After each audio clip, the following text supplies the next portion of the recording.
To say, if you look on your agenda, because we have some people who are guests, on the back side of the agenda, am I being heard now?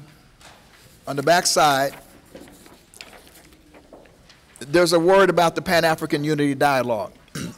And I also shared this because I really want our two distinguished guests to also understand it as well.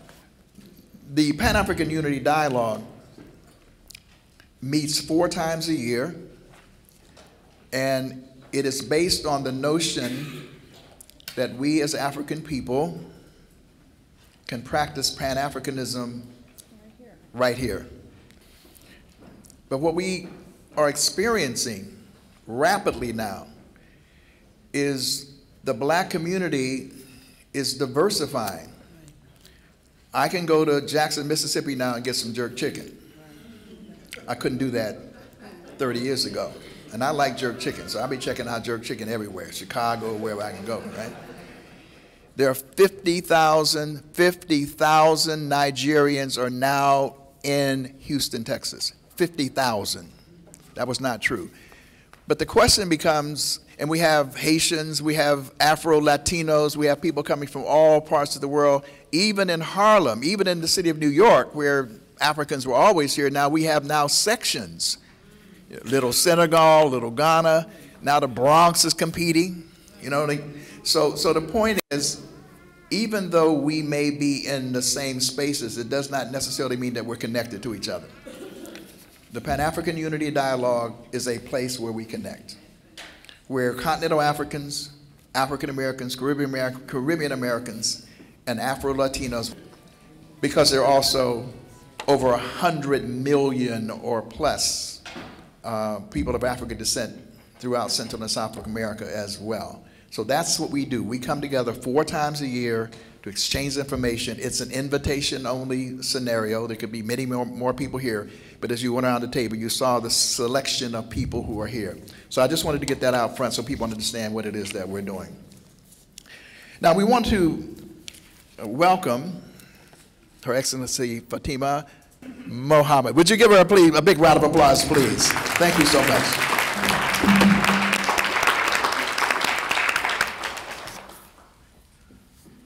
Thank you. Congresswoman Karen Bass, Chairperson of the Congressional Black Caucus and Chairperson of the Subcommittee on Africa. Dr. Ron Daniels, President Institute of the Black World 21st Century and convener of the Pan African Unity Dialogue, and other representatives here present.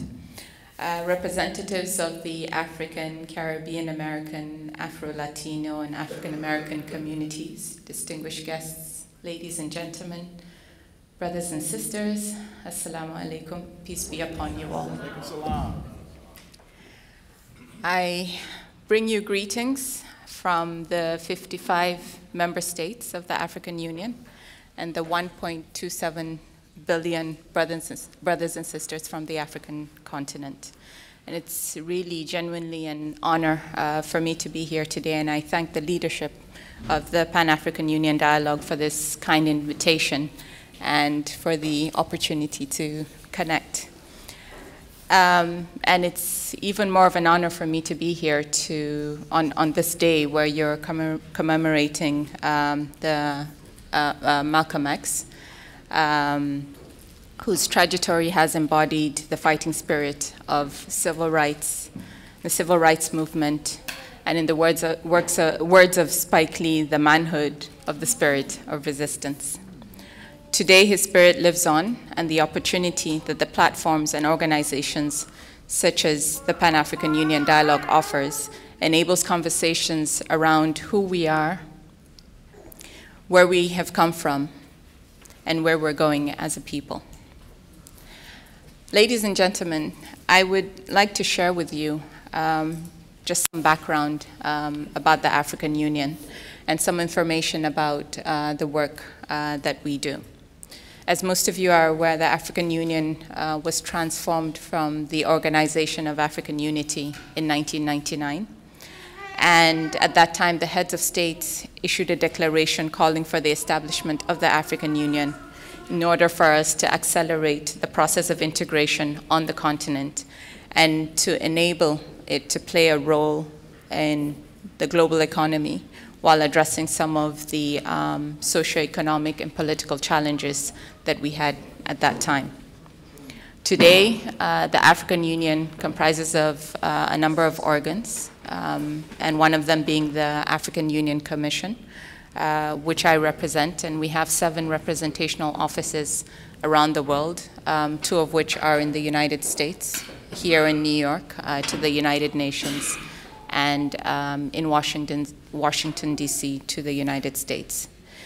Our mandate here in New York is to support our 55 member states, 54 of which are recognized by the United Nations, and to also represent our interests at the United Nations. We currently have 2 framework agreements that we've signed with the United Nations, one of which focuses on peace and security, and the second one that focuses on our 2 development agendas, Agenda 2063 and Agenda 2030, our global and continental development strategies. Where the AU is concerned, the diaspora is considered as the 6th region of the continent, and it defines diaspora as all people of African descent living outside of Africa. Since 2014, there have been a number of initiatives that focus on diaspora particularly, where the UN is concerned. The first being a resolution that proclaimed the International Decade of the People of African Descent, being 2015 to 2024. In March 2015, there was a permanent memorial for victims of the transatlantic slave trade and slavery, which was erected on the United Nations grounds. And the Ark of No Return, I'm sure many of you have visited it. And then this year, of course, 2019 marks the 400 years of the beginning of the slave trade. So several activities have been planned, I know, by the diaspora, but African Union will also mark the year of our return, and a number of initiatives, including the Door of Return, are planned for this year. So I think it is essential for us to gather around conversations and encourage dialogue and interaction amongst all to work for the betterment of our liberation and our development. I say liberation because it is still ongoing. The African Union, through both its offices in New York and particularly in Washington, D.C., places emphasis on the diaspora and its contribution to the development back home. My mandate here is less on the diaspora and more focused on the UN, but the office in Washington does specifically focus on the diaspora, and as you rightly said, they have the perfect person to carry that forward. I would just like to say that unity, I think, amongst us is needed more than ever today, particularly in the face of many of the turmoils that we face. And we as the African Union recognize the importance of the diaspora and how important it is for the diaspora to participate in the development of the African continent. We have a number of challenges besides our peace and security issues. One of the major ones is our brain drain, and we must encourage, I was listening to the numbers that you mentioned earlier, but we need to also encourage particularly our youth and our expertise to also either return or contribute in any way they can towards the development of our continent. And we need to stay focused and create the avenues and the channels for them to be able to do so. So as we mark today, let us all rise more determined than ever to uphold the dreams that Malcolm X and Reverend Dr. Martin Luther King Jr. and the founding fathers of the African Union that we hold very dearly to our hearts. The one dream that Africa has enshrined in its Agenda 2063 for the Africa we want is a prosperous, peaceful, and integrated Africa. And I encourage you all to keep this in mind, to keep this in your hearts, and to keep this in the efforts as you go along in carrying out this dream for the continent and for the people of the continent. Thank you very much. Thank you very much. And Ambassador, you can count on us. One of the reasons why we wanted you to be here, to connect with this body, which we've been working on now for, oh, I don't know, 7 or 8 years. It's a unique body, actually. We want this to be replicated all over the country. We've been working very hard on it. But we want you to know that you can count on our support, our engagement. We're hoping that you'll have someone to come and sit whenever we have a meeting, so there'll be a direct link and relationship. And I've been working very closely with Ambassador Arikana, and who's, again, is taking off with so many powerful initiatives. She outlined them here, and she's implementing them. And I can say, as a veteran Pan-Africanist from back in the day, we've been looking for that kind of leadership to come again, where the African diplomats are engaged in our community. Quickly, brothers and sisters and friends, I want to introduce a friend of long standing. She's an organizer, first and foremost. When I first met the distinguished Congresswoman and chair of the Congressional Black Caucus, and of course the powerful House Subcommittee on Africa, she was in a neighborhood community center in Los Angeles. And I met her through a dear friend of mine who's an organizer, in fact, one of the baddest organizers on the planet, IBW board member Greg Achille. He is a bad organizer. And so we both worked with the Jackson campaign. He took me by in a memorable conversation just when I met her. And then I watched her over the years go from council to assembly. The next thing I looked up, she was not only in the assembly, she was the president of the assembly.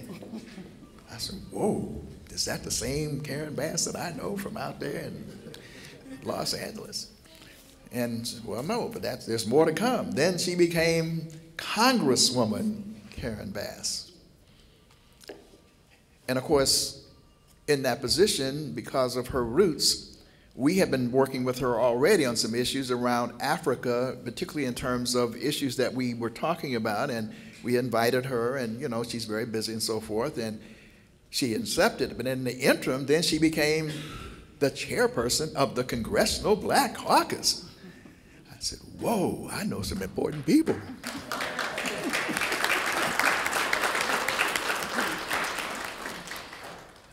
But Congresswoman Bass at base is a community organizer.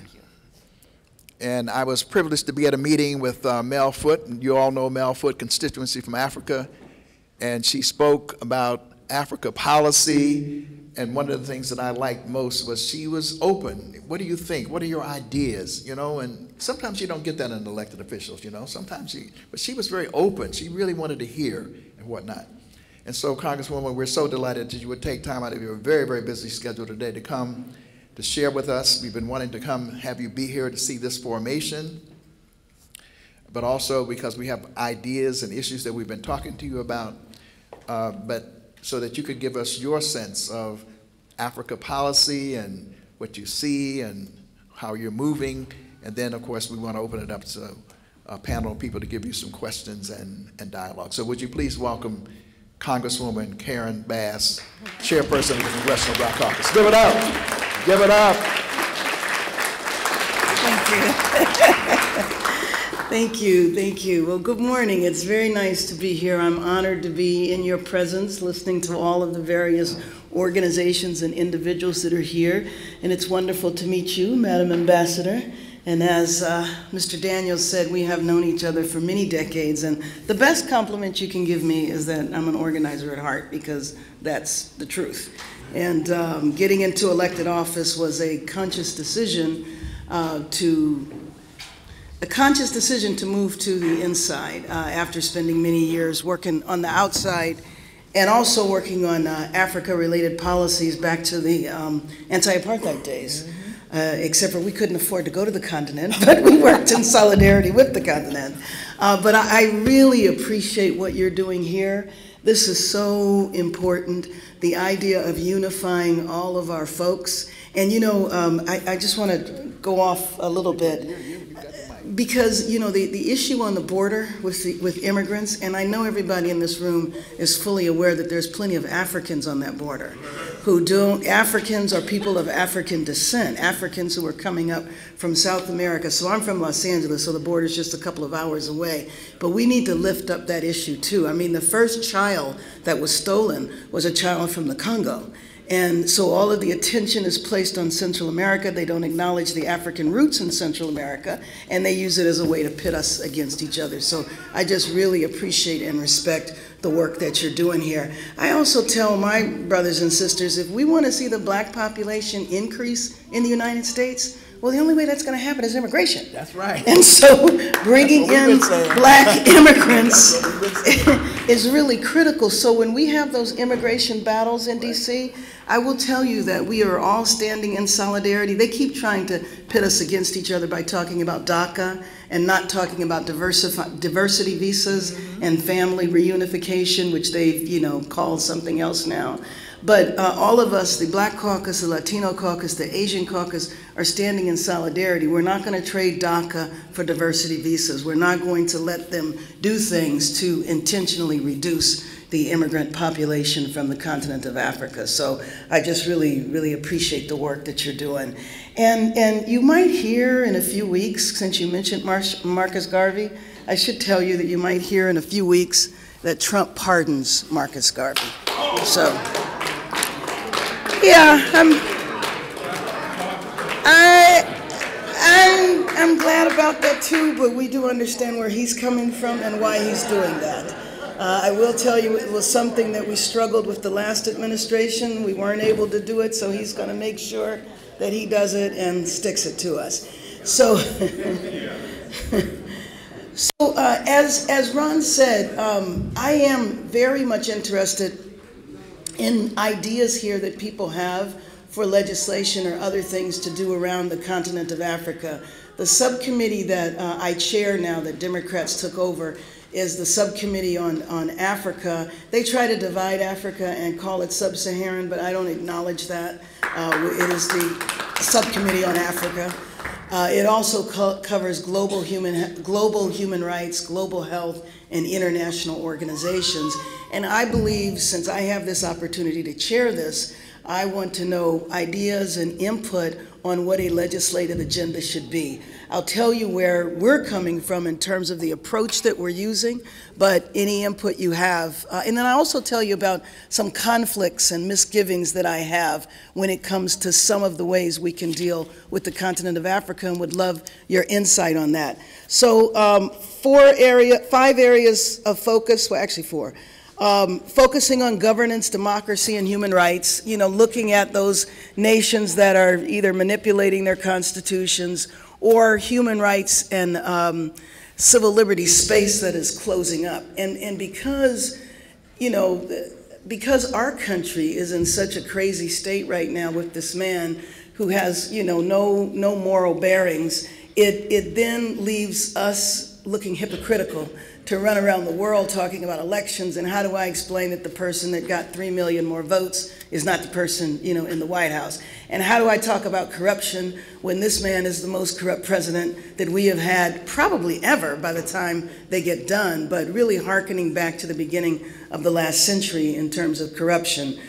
Trade and economic development is really important, and looking at that, focusing on infrastructure. And then an overarching issue that I have that I really want to tackle, I don't like the way we approach foreign aid, period. I think that we need to change the paradigm on how we do foreign aid. And President Obama had a couple of initiatives that was doing that. One was called Electrify Africa. The other one was called Feed the Future. How is it that we've been providing aid to Africa for decades and decades, and 2/3 of the continent doesn't have electricity? You know, what are we doing? I mean, why are we providing direct services when Africans can do that for themselves?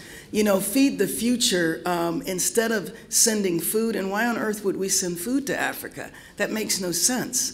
So, you know, here I am, a rice farmer in Ethiopia, and I bring my crop to market, and here come the Americans giving away free rice. You've just destroyed my market. Why don't you help me go from being a subsistence farmer to being able to take my product to market? And so that was what the Obama administration was doing, and we passed enabling legislation that actually reduced the amount of food that we ship to Africa, and instead shipping technology, science, as well as buying from another. Why wouldn't you buy from Kenya to send, if we wanted to help, we should purchase it from Kenya, send it to Ethiopia if there was a crisis, so that the money and the resources stay, on the continent. So legislation that we're working on, and the person sitting next to me is Dr. Jeanette Yarwood, who heads up the Africa work. She's the staff director for the committee. And so we're working on a piece of legislation that we're calling Move Africa, and that is to help with infrastructure, roads, bridges, ports, airports. Everybody complains in Congress about the Chinese, and we all have misgivings about the Chinese, but instead of complaining about the Chinese, we're the ones that need to step up, I don't think it makes sense to tell Africans, well, you shouldn't take the resources from China, and we're not, delivering anything. And a place, and I know you'll find this interesting, you probably have heard me say it before, considering you know where I come from. I never thought I would actually go to Congress and promote U.S. business in Africa. But I actually am doing that, including some of the multinationals. And the reason is because we have a history in our country where we can hold our corporations accountable, whether it was the Mobil oil boycott, the Nestle boycott, but the corporations from China, state-owned, et cetera, there's no accountability there.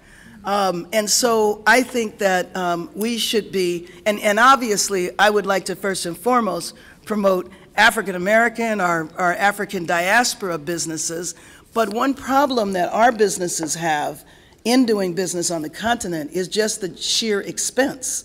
So trying to get African countries to come forward with specific projects to bid, and then also linking the diaspora with the diaspora from various African countries with African American businesses so that they have a bridge there. Because business is done a little different in some of the countries. A lot of it is relational, and a lot of our folks don't have the money and resources to spend time building relationships. So trying to bridge, trying to make those bridges.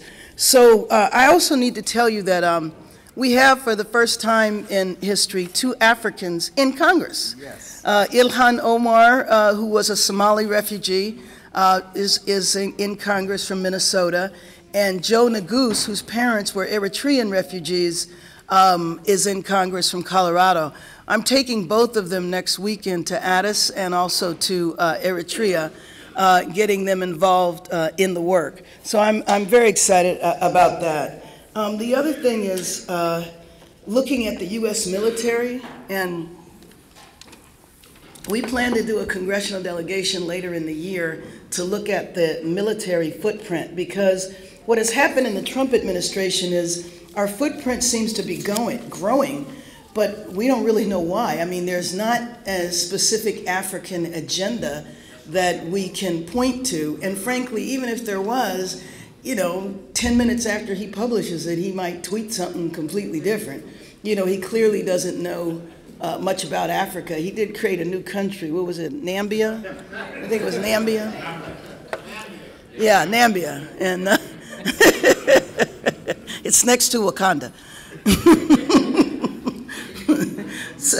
So anyway, it really is going to rest on Congress's shoulders to push Africa policy in the United States, because the administration is not going to do that. So from a U.S. government perspective, it's going to be more on the shoulders of people in Congress. So why don't I stop there, and any questions, more than happy to attempt to answer. Okay, let's give a round of applause for that opening, quick opening. I'd like to just acknowledge that we have quickly a couple of other members who've joined us. The president of SSEU,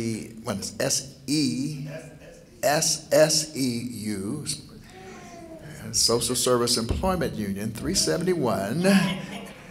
Anthony Wells is in the house. Give him some. Mr. Gordon Tapper has arrived, stalwart of the United Nations and others. So, okay. So what we've done is we've actually, we have a task force on crisis points in Africa that we've asked to lead the questions. So now Lamadi is on our task force, Imam Talib Abdul Rashid, Maurice Carney, we've asked him to join, Tiffany Wheatland, as well as, of course, the chairman of the United Africa Congress, Dr. Mohammed Nourasine. So they will start, and then we'll see whether we have space for others, conscious of the fact that we have issues with time. So I want to begin. Yes. My question is on Uganda and General Yoweri Museveni, and the fact that various U.S. administrations, whether Democrat or Republicans, have actually helped sustain his tyrannical regime for such a long time. His militarism domestically and then regionally, with his invasions of Congo, of Rwanda, of South Sudan, using cluster bombs, the massacre in Kasese, never been investigated, and then the recent brutalization of members of parliament, including Bobby Wine. And I'm very glad that you issued a statement on that. I think the African continent has lost so much by this contestation for political power domestically, and that's why we've not been able to achieve anything close to what Nkrumah dreamed of in terms of Africa realizing its potential. So what do you say when people say the US has this scandalous exceptionalism to certain leaders, including General Museveni? What is your view on that? What can be done? For example, the election is coming in 2021. I understand, brother. Would you recommend having elections where Museveni does not himself appoint the members of the election commission, at the very least, like the US put pressure on the Congo to have elections? Could the US have a similar approach in Uganda with General Museveni? Thank you. Let's take a couple of questions and then she can write them down in response. Imam Talib Abdul Rashid, co-chair of the Committee on Crisis Points in Africa. Congresswoman, would you please respond to the fact that during the Obama administration that AFRICOM came into existence. It's in 53 different member nations on the African continent. Those of us who are members of this committee, we don't see that as a positive development related to progress in Africa, and we're hoping that you will respond to that, the existence of AFRICOM, any plans for the expansion of AFRICOM, and if you know why the African Command is being run from out of Stuttgart, Germany.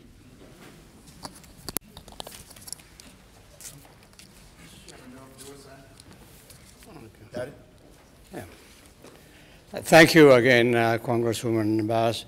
My name is Mohammed Hussein. I'm representing United African Congress as a chairman. My question is about the neighborhood that I come from. That's the Horn of Africa. Right now, it is really the area that has become the focus of the regional powers in the Middle East. And there is a scramble for bases around the Red Sea. Egypt, Saudi Arabia, United Arab Emirates on one hand, and Qatar and Turkey and Iran on the other. And there is a big scramble for those bases.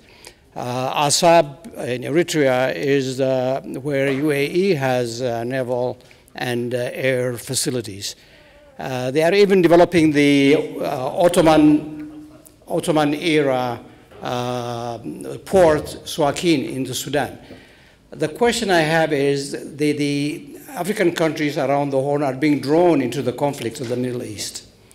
And many of these countries are already going through problems of their own and further destabilizing them would really balkanize those countries. And I'm wondering what U.S. policy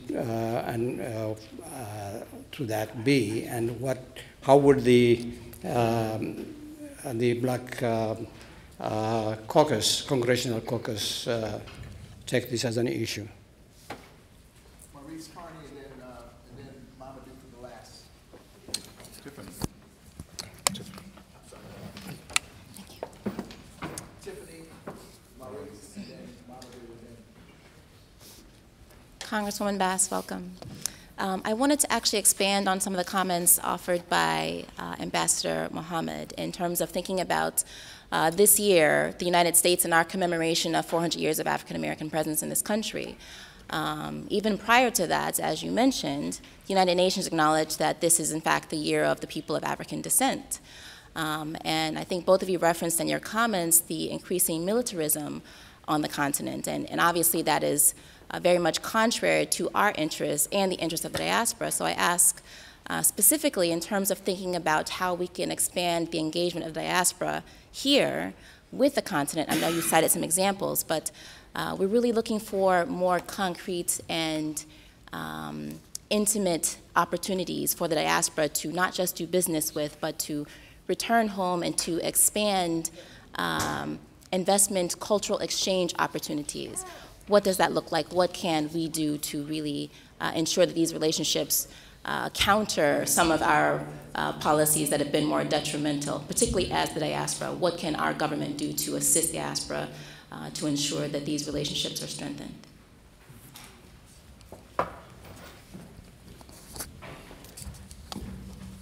Thank you, Congresswoman, for providing us the opportunity to engage with you. First question I had was, does the Africa Subcommittee plan to hold a hearing on AFRICOM? I wanted to see if that's something that you have in the plans. And secondly, it'd be interesting to know what the members of Congress, what their stance is in regard to the recent elections in the Congo. There seem to be mixed messages. On the one hand, the State Department sanctioned the President of the Electoral Commission, former President of Parliament, Vice President of the Electoral Commission, and then on the other hand, the Special Envoy to the Great Lakes region, Dr. Pam, congratulated Felix Tshisekedi on his victory. So Congolese are a little confused about U.S. policy. So any clarity that you can offer from the position of the members of Congress would be appreciated.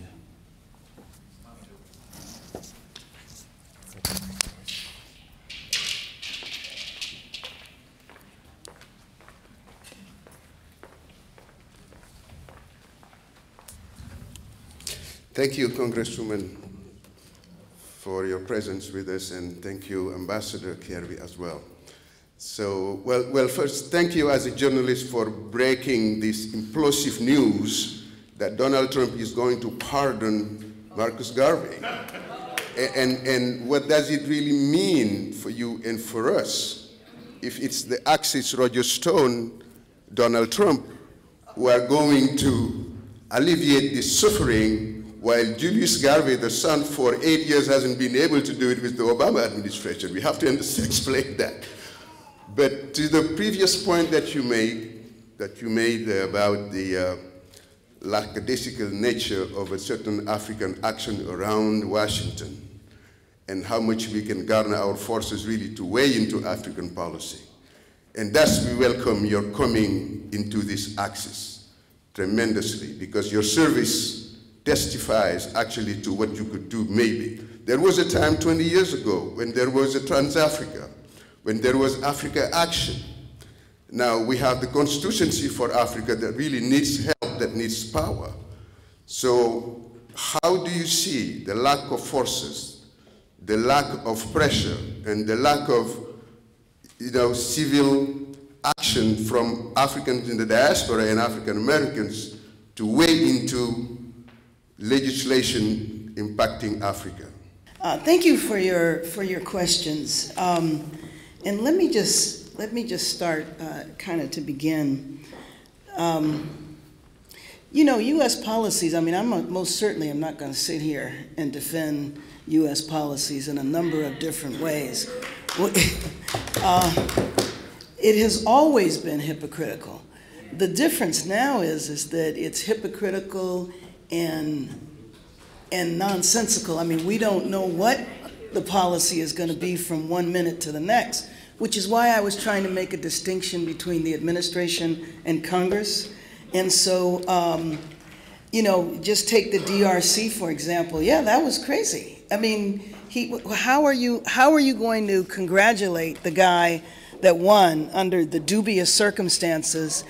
And then what's happening in Venezuela? How are you going to say that the guy who decides he's the president is the president versus the one, you know what I'm saying? So we know we could talk all day about the hypocrisy of the, not just of US policy, but especially of this particular administration. So let me just say that off the bat. And then let me also describe a situation that I find myself in that is particularly challenging, and you know, your input I think is important. On the one hand, I think we all politically believe in the right of self-determination. And then there is US intervention. And so the conflict that I find myself in is that I could sit around and bash African leaders. I also have a relationship with them as well. And I find myself always walking on this line of, you know, so now I'm going to tell from the US government this is what should be happening in another country. You know what I mean? And that's kind of an internal conflict that I feel a lot. And it doesn't mean that I sign or endorse what a particular president or individual is doing. But I also don't want to look as though it's the heavy hand of the US now saying we like this one and we don't like that one. So in terms of would I like to see Museveni not run again? Yes. And in terms of what has gone on in Uganda, when Bobby Wine, you know, came, we supported him. The overall footprint that I was describing that I want to understand about our military, I was directly referencing AFRICOM. And you know AFRICOM is based in Stuttgart because no African leader would accept, you know, AFRICOM being based on the continent of Africa. And I know that Madam Ambassador can also respond to this in the sense that, you know, there are some African countries that want our help militarily. And they are not necessarily countries that we would be opposed to. But I know one instance I would recount, and that was Mali. So when Mali fell, the Malians had to go to the French to ask the French to come and help. You know what I mean? And so one thing that I hope of the African Union, and part of the way that I'm trying to figure out how to navigate the contradiction I find myself in, is to really try to bolster the African Union. And if the African Union, and please correct me if I'm wrong, if the African Union had the capacity, the African Union would have helped in Mali. It hurt my heart to go over to Mali and see the French, but then they also wanted us to come over as well. And so we came over in the form of training and all, not soldiers fighting, but training to help in Mali. I saw the same thing in Liberia. I happened to be in Liberia at the time that our military was leaving. And so they had trained the Liberians, and now they were leaving. So it was a ceremony that I was watching. And so that's a contradiction that I find, and one that I struggle to navigate. If you can understand, yeah, absolutely. my background didn't lead me to, you know, number one, supporting U.S. multinational corporations or the U.S. military.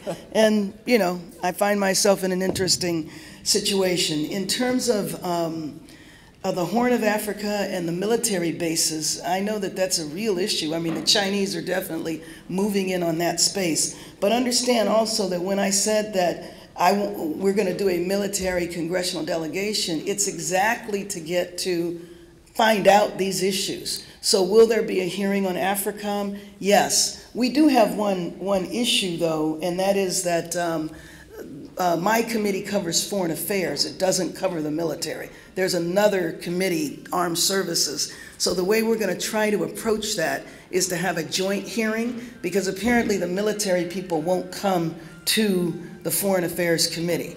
But, you know, when I do have hearings, though, you know, I would love to call some of you as witnesses if you guys would be willing to come. That would be, you know, you should let me know. And frankly, if you would let us know on various topics, Dr. Yarwood puts the hearings together, and we're always looking for folks to come, and we don't want it to be the same, you know, crowd that comes. There's DC folks that come and testify, but if some of you would like to or propose hearing topics, you know, please let us know.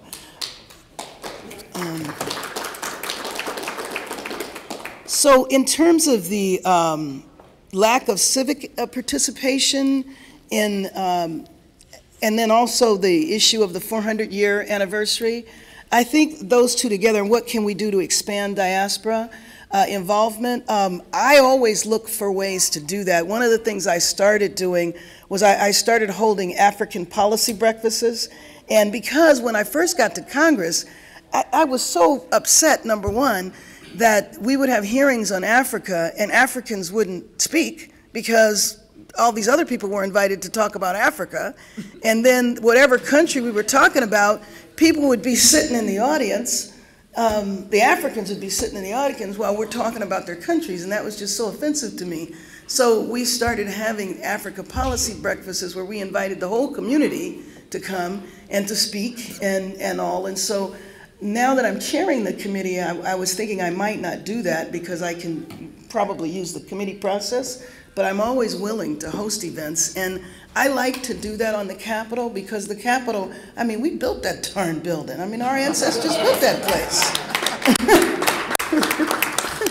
And it should be open to all of us. And so, you know, if you have suggestions for events, I do the annual Congressional Black Caucus Week. I do the Africa Brain Trust, and we are always looking for ideas about what to do. And we've kind of followed a traditional format. We don't have to do that. We haven't planned this year's day. So if there are ideas that you'd like to see us do, just tell us. We typically invite a head of state, and we have panels, but we don't have to do any of that, and would be very open to your ideas. Let me just a side note, because I didn't reference this before.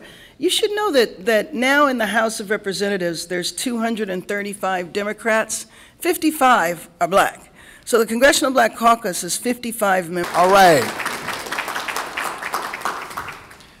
Okay, well, you see why she's a community organizer. I mean, this is incredible, and for her, the openness in the court, one of the reasons we wanted to have this meeting, because we do want to establish and continue to strengthen the relationship between the Pan African Unity Dialogue and particularly the Task Force on Crisis Points in Africa with your office. And Dr. Yarwood is here, and was honored to meet you at the forum, at the Constituency for Africa Forum. And we really want to tighten those relationships because there is that openness, and that's what we've needed. And be perfectly honest about it, this is one of the ways that the Congressional Black Caucus can be more effective. I know you've asked about that. And over the years, you get stretched because you really represent all of us. And you know, when we can have a member of the Congress of the United States and CBC come, that really strengthens the ability for us to like bring people out and have conversations and so forth. So we really appreciate it.